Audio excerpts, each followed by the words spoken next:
by the PTC, Street Dialectics, What's up? and Theater Mutiny. Good. It's our first PTC. episode. You know, we're doing the damn thing. Hope everybody out there is staying blessed, staying safe throughout this somewhat pandemic. Trust in yours. Plandemic. Pandemic. Yeah, trust in yours. You know. So, yeah, welcome to the Indica YouTube series hosted by the PTC. And our first interviewee this week is one of our own, none other than my brother, The Outcome.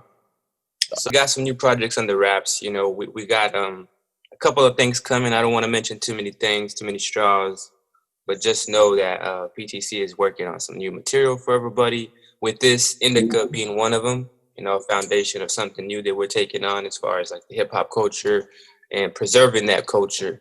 So that being said, I'm gonna go and let my boy Street Dialectics start it off. We're gonna interview our boy The Outcome here. We each got about 5 questions for him to. Well, first of all, I just wanted to introduce PTC.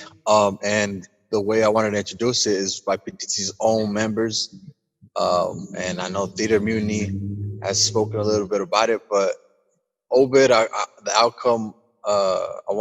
First of all, I wanted to let you introduce yourself, and tell us a little bit about PTC and your history with the PTC, and you know what I'm saying, and like just introduce yourself real quick here, so we can get a little taste of who the monster we're dealing with, the MC beast we're dealing with. All right, my name is Obed Zamora. I go by The Outcome. I've been a PTC member since I want to say 2014. I've been working with the PTC since 2012. However, prior to that, I was part of a Santa Barbara-based band called Boombox Orchestra, which I was a part of for 4 years as an MC as well. I've been working with the PTC since 2014.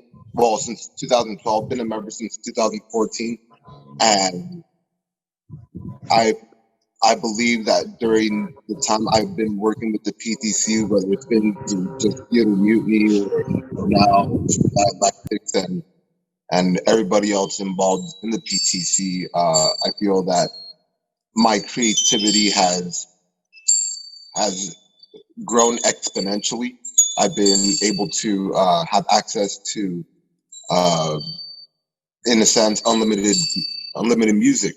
So my writing capability has been shot up, 1,000-fold in a sense. So I'm deeply appreciative of all the works and creativity the PTC has to offer, and I'm just happy I'm a member.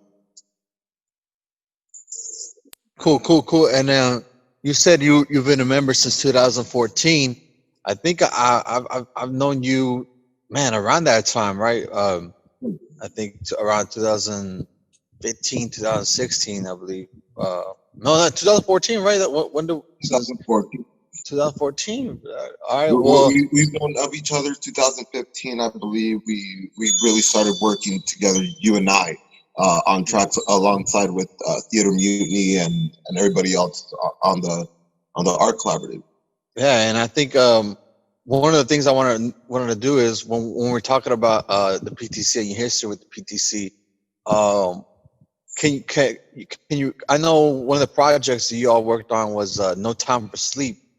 Can you kind of give us a little backdrop on some of your work, and also to get into the questions, give us a little bit of some of your influences for like the work that you have put out.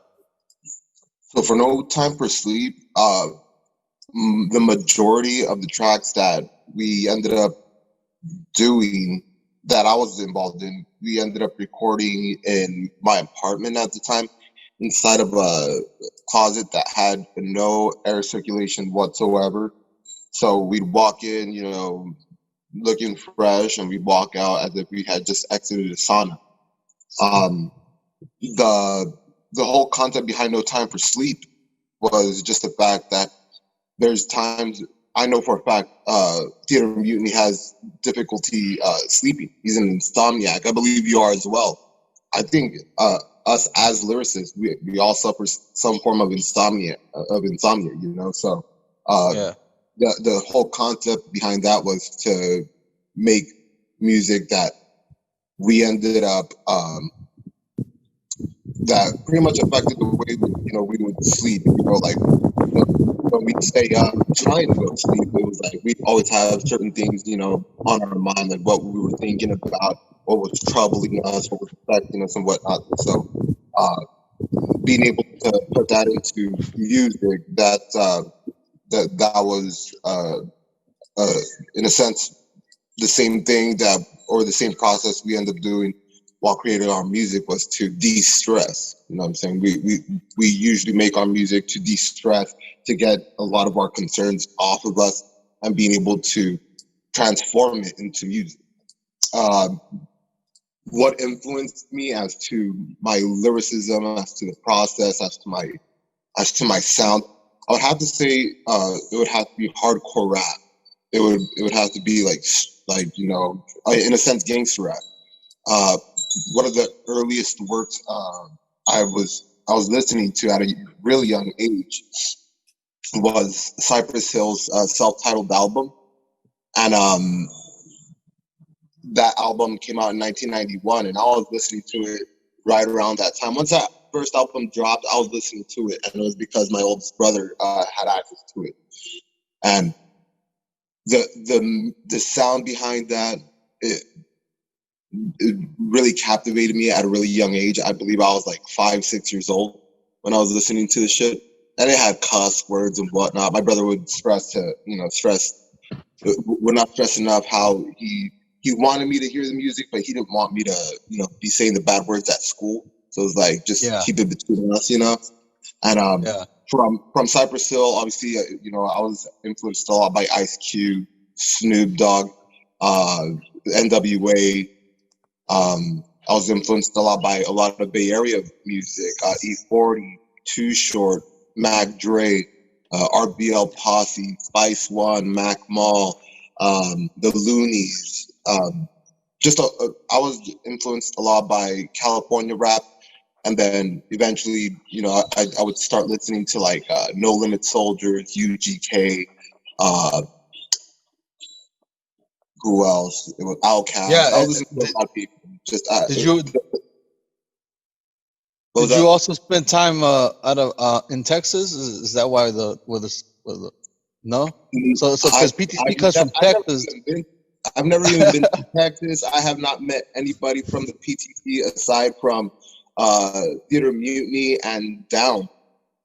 Those are the only two people I've met from the PTC face to face. Everybody else I have yet to meet, including yourself, Street Dialectics. So where are you at? Where are you where are you from originally, and where are you coming from originally? Actually, I was born and raised in King City. I moved out to Santa Barbara in 2004. I ended up meeting Cisco around 2012, and right now I'm currently back in King City. So yeah, just how I became involved, it was just through the music scene. It was the music scene that really got me and Cisco to pretty much connect with one another in one way, shape, form, whether it was just through admiration or just the respect, because I knew he did music, he knew I did music. We had certain common friends. So yeah, for one day to be like in the same area, he and I, and to just jumpstart the idea of making a track, he and I, one day, we actually made it happen. And after making that track, we recorded it. And once we were done, it was funny. He was like, "Hey man, like, that was really cool, man. We should work on another track sometime." I'm like, "Well, why not right now?" He's like, "Really?" I'm like, "Yeah." He's like, "Why not? Like, I ain't doing anything right now. It's my day off." Like, all right, well, let's put on another beat. And that, just from that process alone, it spawned an entire album between just Theater Mutiny and I. Even though there was a lot of collaboration with other MCs and archetype from the PTC. So it was beats that was being supplied by Cisco, by Theater Mutiny, in other words, Yeah. and the archetype. And you guys have done a lot of work. How would you say that your music has evolved? From the beginning to now. I mean, I know you said you started with 2014 and we're in 2020. It's been 6 years. First of all, can you tell us kind of your earlier projects? Also, if we can find them, and where can we find them? And also, now how do you think if your MC skills, your writing skills, how have they changed and developed? Like, what kind of things have you learned? What's your writing process and all of that? Without giving too much secrets away. Oh, okay. To be honest, I feel that in the earlier years that I was in Boombox, I was stagnant. I was able to harness a performance performance persona on stage, and I was able to tap into that. But when it came into the creative process, I still needed a lot of work. When I began working with Cisco, he made it very easy for me to feel comfortable. So in a sense, being able to write to different style of beats, just all these differences helped me to grow lyrically, not just by writing, but as well as listening to other MCs from back in the day to pretty much, I want to say, the early 2000s. Like, wanting to hear other styles influenced me, from Immortal Technique to Big L, Big Pun, Nas, Omega. So, and on top of that, the sound that I started off with, it seemed like it was a little more clear and based off of the tone of my voice. But as I would continue to grow into the PTC, I felt that I was able to tap into parts of my voice where I could fluctuate from being clear to a deeper voice to a more gritty, raspier voice whenever the time called for it. So it's helped me grow comfortable with my voice to do whatever it is that I want to do whenever I want. You know what I mean? So I'm still growing. I'm still learning. It's not like, I feel like I've plateaued. I feel like I can still grow. Yeah. So you sound like you developed your character on the mic, where you kind of had the voice that you wanted it to kind of, I guess your what do you would say, persona, Right. Right? Or yourself, you wanted what you wanted to portray, and that you can really hear that in your music. And we'll get to that in a bit, but to hand it over to Mutiny, right before I do that, I gotta ask something that maybe I'm gonna be asking here in Indica to a lot of artists, and this is I hope you can boil it down here. Who are your top 5 MCs? This is a controversial thing. Bro. Simple. Dylan, and Dylan. I spit hot fire, man. No, I would have to say it would be. I would have to say it would be Big Pun, KRS-One,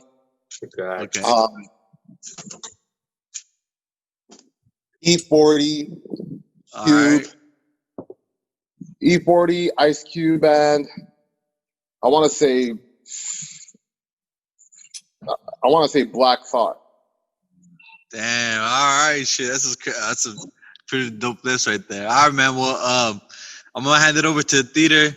Theater got some questions for you too. He got an interrogation, so it's good cop, bad cop. So Theater I'm about to lay the bad cop down. You know what I'm saying? Oh God. All right, Theater, go for it, brother. All right, bro.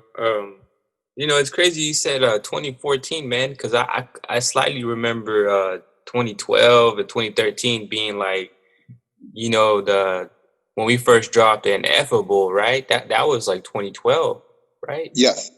Yeah, 2012. And at that point, I remember you were still with Boombox. I used to crash a lot of your rehearsals because I was good friends with George, which is the guy who created Boombox, right? Right. So he used to invite me over to your rehearsals, and every once in a while, he would invite me to spit with you guys, but it was very rare because you guys already had so many gigs. Y'all were well known in Santa Barbara. So that was definitely like 2012, bro. But I think it wasn't official PTC, it wasn't official until Boombox dismantled, when they finally gave it when George called it quits. Basically, he was the only one, so everybody else had no choice but to go along with it. Yep. Yeah. But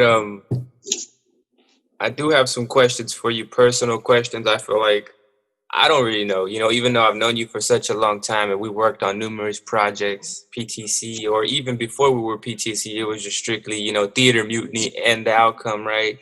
That was before the PTC was even an idea. I remember I gave you the idea I gave you the idea to join us, and you didn't really hesitate, but you were like, yeah, that sounds cool, but I'll think about it. And then, after we did our first album, it was like no questions apparently. So he was like, bro, I'm already working with you. Like, we already got almost 2 albums done and we're working on another one, and then the mixtapes were coming. So it was just a given that you were going to become PTC regardless if I asked you, right? So, but with that being said, like I said, man, it's like, I've known you so long, but these questions I'm going to ask you basically because I didn't know. I don't know, So first question, How old were you when you started MCing?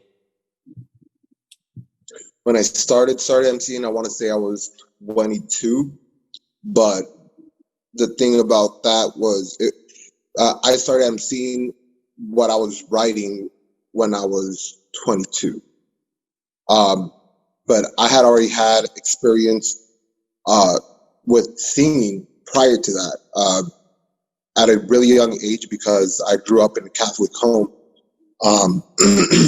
We would frequent church every Saturday or Sunday. When I was 7, my dad put me on to pretty much be part of the church choir forcibly. It wasn't like, I was like, dying to be part of it. It was more like we went to church and there was no choir. And in the middle of mass, my dad just like grabbed me by the ear, flung me into the little hallway, and he was like, go. I'm like, all right, this is new. And so I ended up pretty much doing church choir after that from like the age of 7, I want to say through the age of 12 before I stopped becoming part of the church choir. And then I did choir for 8th grade as an elective. The same thing happened my senior year in high school. And each time I did choir as an elective, just because I needed to, credits and just an elective, have a class. It was weird. I would always end up having like all the male solos. So I was always getting big parts. I had a lot of responsibility in choir.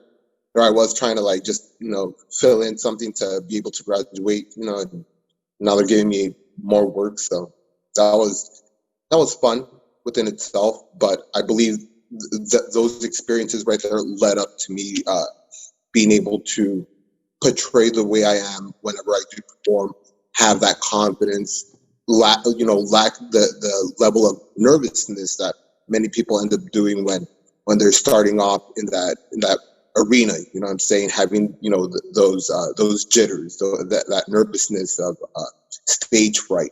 Right. A lot of it was dispelled prior to me becoming an MC. So I want to say 22, but I was singing at 7. Okay, let me back up here a second. Now you said church choir. What was the religion that you guys were practicing? Catholic. Okay. My parents are practicing Catholics. Okay. All right. That sort of gives us a background where you kind of like got into music, you know, or like, you know, where you grew up. That's cool. Okay. So my second question for you is, do you listen to other music besides hip hop? And if so, what? Like what genres really do you gravitate to besides hip hop? I tend to gravitate towards R&B, funk, soul, jazz, blues, uh, rock, reggae. At least the ones I remember. Some country. I'm not gonna lie. I do like some country. It's difficult for a lot of people to understand that, but a little backstory behind me being able to appreciate country music. I had a teacher my sophomore year in high school who would always be playing country music even during exams. We'd walk into his class and he would have his sandals kicked off. He'd have his feet up in the air. The entire chalkboard is wiped clean, and at the corner of the chalkboard, he'd have the assignment written for us. Walking in, we'd see that we'd have the strong smell of coffee and country music playing. And once everybody sat down, it was like, "There's the assignment, get to work." So we pretty much for 9 months, bro, we're listening to country music as we're doing math. So we went for like the first few weeks hating it, even like trying to complain about it, and he wouldn't care. He would when the first one of us tried to address it, that first person got kicked out of the class. Like, "Oh, you don't like it? Get out of my class." Got sent to detention. So we learned really fast. We couldn't complain about the music, not even during an exam. But to be honest, after the first month, we were singing along to damn songs. The entire class, like we knew these songs. It was really, really weird. So, yeah, like that's how I was. That's how I'm able to appreciate country music. But I also grew up, listening to my dad's music. So I listened to a lot of like the romantic songs back in the 60s, 70s with Jose, Julio Iglesias and shit.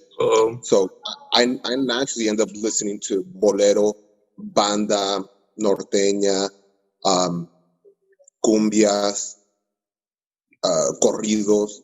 And I ended up picking up on my own salsa, merengue, mambo, just the words, dude. Like I listen to a lot of music, so I naturally grew up being able to appreciate many styles of music. It's not like I stick to a few and that's my circle and that's it. I do appreciate a lot of music. Dope. Yeah, man. Country is definitely the hardest for me too to get into, but it is, when you got good songwriting, it's catchy as fuck. So you're gonna end up singing to it if you listen to it enough. But yeah. All right, so I got another question for you. What advice would you give someone who wanted to get into MCing for a living? For future MCs, I believe the biggest advice I could give is stay true to yourself. Don't. It's easy for people to give advice to try to get on your good side, but it's very few that will walk with you in that path. You know what I'm saying? But the one person you can absolutely, without a doubt, for sure, know that person is going to be with you is yourself. So when it comes down to being an MC, listen to other artists. They have certain structures that they go by. It's like certain formulas, as Guru would say it, and it's being able to update those formulas, update those styles of writing, and making it yours. When you get stuck from writing, from figuring from trying to figure out what it is you want to write about and whatnot. Right. Go out and live, don't go out, talk to people, socialize, go to a party or two, whatever.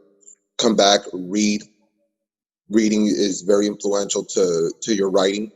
But write. I've lost so many notebooks, but the thing about it is that by writing, you're being able to release some of those thoughts that weigh heavy on you, to the point where even if you end up losing the notebooks, like I've done multiple times over the course of a decade, that writing in a sense sticks with you. It gives you that confidence, because you're like, you know what? I remember filling up at least 8, notebooks, the college ruled 70-page notebooks that you buy like CVS or whatever. I remember filling up at least 8, 9 of those. Like, what's the difference of writing a 16 right now? Right now, you know what I'm saying? Like, Right. You being able to do that, for you to remember that you're able to do that, will give you that confidence to continue to move forward, to press forward. For sure. I heard that. All right. So, what's your favorite song you've written so far? I feel my favorite song is the only song that I've written by myself, that I alone have written, that nobody is part of. Like, the only thing that I didn't do was the beat, but I ended up recording the track. I ended up mixing and mastering it in a sense my own. No, you did that. You mixed and mastered my track. Okay. But I remember writing 2 verses and writing the hook, and it was weird because I never knew what to title it until I spoke to a buddy of mine that actually used Theater Mutiny, Noah, Funky Pete. Oh, nice. Yeah. That guy was, we were having a conversation because he asked me one day if I was still writing. I was like, yeah, actually I finished this song. I just don't know what to title it. And he asked me to spit it to him. And so I did it, and he was like, yeah, man, like, it seems like, you like really like put in work on this one. I'm like, oh yeah, dude, like it's my baby now. Yeah. You know what I'm saying? And he was like, yeah, man, but it seems like you got it down. Like, you're kind of like the king of your own castle right now. I'm like, oh, there you go. That's the name of the track, King of My Castle. So that's how I came up with that. But yeah, I feel that song within itself encompasses not only my entire journey of being sober. I went sober because of Lent, and those lyrics really caught on. I was going through a mental process of, like, I was just going through a few things, and so to be able to put it down on paper and address those concerns, it helped me out channeling, especially being able to record the track and be able to listen to myself. I was like, oh, all right, cool. Like that's my baby right there for sure. King of My Castle. Yeah, I remember that track. So one last question for you, Mr. Outcome. Any thoughts on the current state of hip hop as far as the mainstream goes?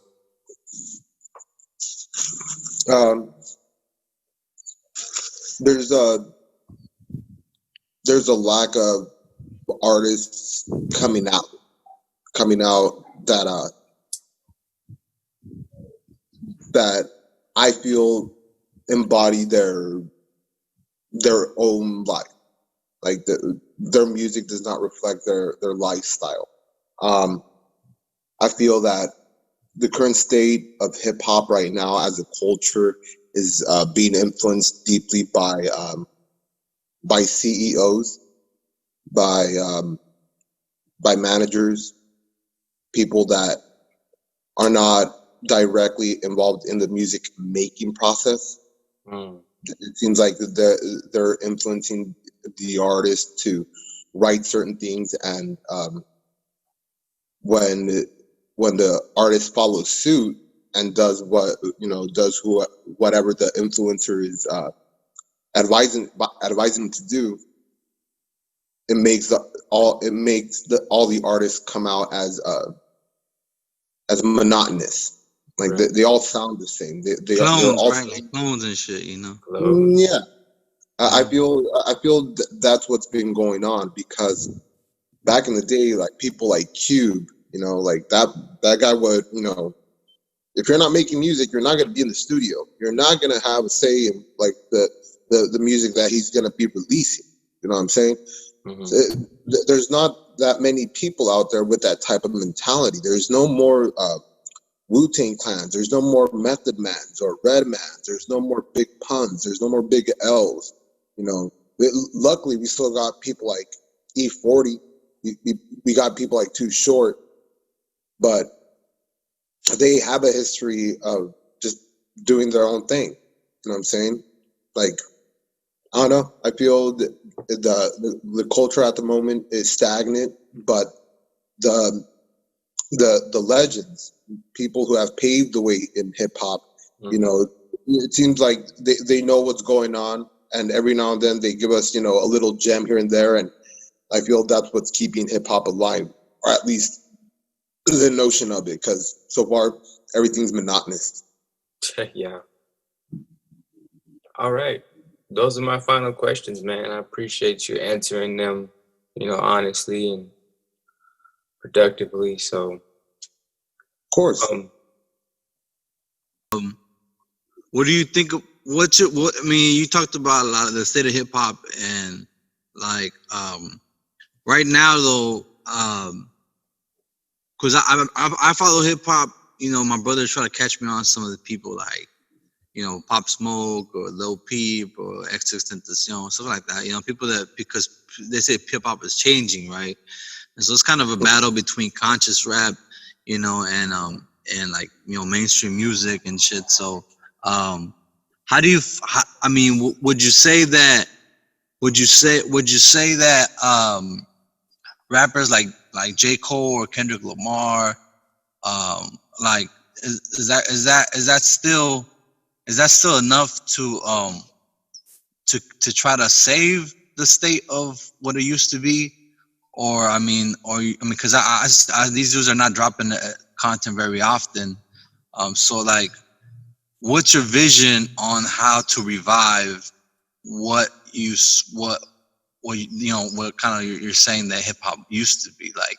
Is it do we go back? I mean, how could you save hip hop? You know, if you could say, you know, because the kids these days, they really ain't you know, supposedly they're like, oh, that's just boring, it's just there, you know. So like, you know, so it's like, how would you, if you had a game plan, and for these MCs that are tuning in, you know, because you know, the PTC and everything, like, what's kind of your blueprint to say, well, we should start doing this and this and that to kind of put consciousness back into the game? I feel that in order to change and be able to save hip hop, to preserve it, doing platforms like this, giving people an inside view of the reality of the process on how to make music, on the lifestyle of an actual MC. That's part of the way leading to the preservation of hip hop. To save it, I feel that I would have to follow suit with what Kid Cudi ended up saying in an interview, where it was like, fuck your cars, fuck your bitches, fuck your jewelry, anything that's material, all that shit fucking goes out the window. That shit's not cool anymore. Like, fucking, if he's saying it, I'll follow suit. But then again, he said this a few years back. Cisco and I have been making music as a PTC without ever discussing materialism in that sense, where we're glorifying ourselves through what we possess. Because in reality, we live in an impoverished lifestyle. It's not like we're eating to live. It's not like we're living to eat. We're eating to live. You know what I'm saying? As Method Man said. So, to save hip hop, everybody would have to follow suit. Everybody would have to fucking start questioning the system. They would have to start questioning the intentions that a lot of like the the food and beverage industry has on society. We should not be eating the amount of meat that we do on a daily basis. Our diet should not even be composed of meat the way we end up eating meat. The state of how the cannabis industry was 5-10 years ago, like there was no way, there was no real reason why cannabis was what should have been outlawed, but because of greedy means. I mean, hemp goes a long way when it comes down to its uses, from medicinal to practical, from making bags to clothing. The Constitution was written on hemp. Sails for ships and boats, they're made from hemp. I mean, everything was made from hemp. The first cars were ran off hemp oil.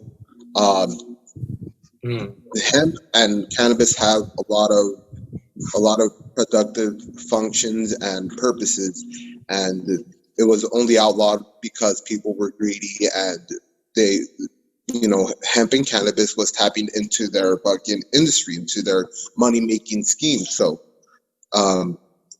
being able to, apply that concept into hip-hop, it's like, just because there's a law saying it's legal doesn't make it illegal. So it's just being able to read between the lines and being able to do you, while knowing that you're probably not going to get the exposure, the attention, and the financial backing based off of your art, but you're staying true to yourself, and you're able to venture out and have different ways of getting that money.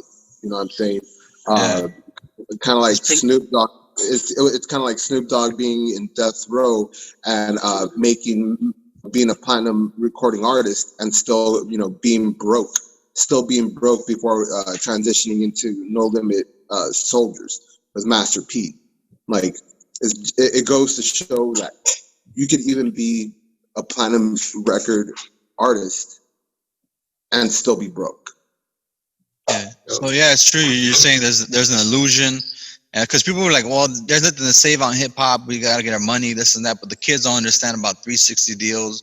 Kids don't understand that like most of the masters, the royalties ain't even theirs. Right. Like a lot of that stuff was the artists were getting paid for performances, and like that shit, not the 100% of that shit wasn't even going to that shit into themselves. So like, for all the kids who are listening to you, the youngsters, and everybody wants to get in the game, like if they're really gonna judge like, oh, this dude, like, nah, like I agree with you 100%. Greed and capitalism has turned hip hop into a business, and let these motherfuckers know, bro, that like, if you're gonna get into this shit, like, just don't expect to become this rich motherfucker. Like they'll probably turn them into Tekashi and put $100,000 chain on the neck and give some nice Instagram shit, but like you're still gonna look like a fucking clown. I mean, look like at the guy. Clown, bro. Yeah, they're like mascots. That's just funny, man. They're like poster boys. So I'm glad. Do we expect to see the outcome with Rainbow Beard? Just glad, bro. I mean, if you do, it'll work, bro. It'll work.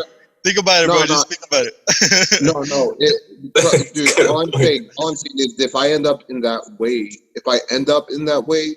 the acid or the mushrooms is just fucking off the chain. That's one thing, but because I got told down, no, I don't think so. Hell yeah! All right, brother. Well, now since we have the questions, is there anything else that you want to let your fans out here or your artists here or any listener here know about the outcome that we didn't touch base on? Not at the moment. I'm a simple dude. It's not like I'm a complicated guy. I mean, eventually there'll be other ways to touch base on what type of person I am later down the road through other interviews and whatnot. So we could always channel that. If anything, to the viewers, go follow the PTC, man. Follow Street Dialectics, follow Theater Mutiny, follow all of us. Hit us up through Bandcamp, hit us up through YouTube, SoundCloud. We'll have the links down below for you guys to be able to check us out through our independent means.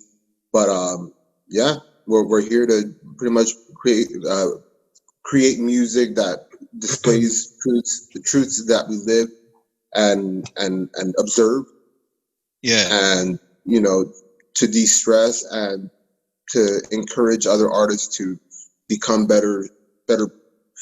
better version of themselves. We're just trying to uplift people. We ain't here to really to degrade people. We're just trying to shed light on things that remain in the darkness, that go unseen, and just let you know, like, hey, watch out, there's a rock right there.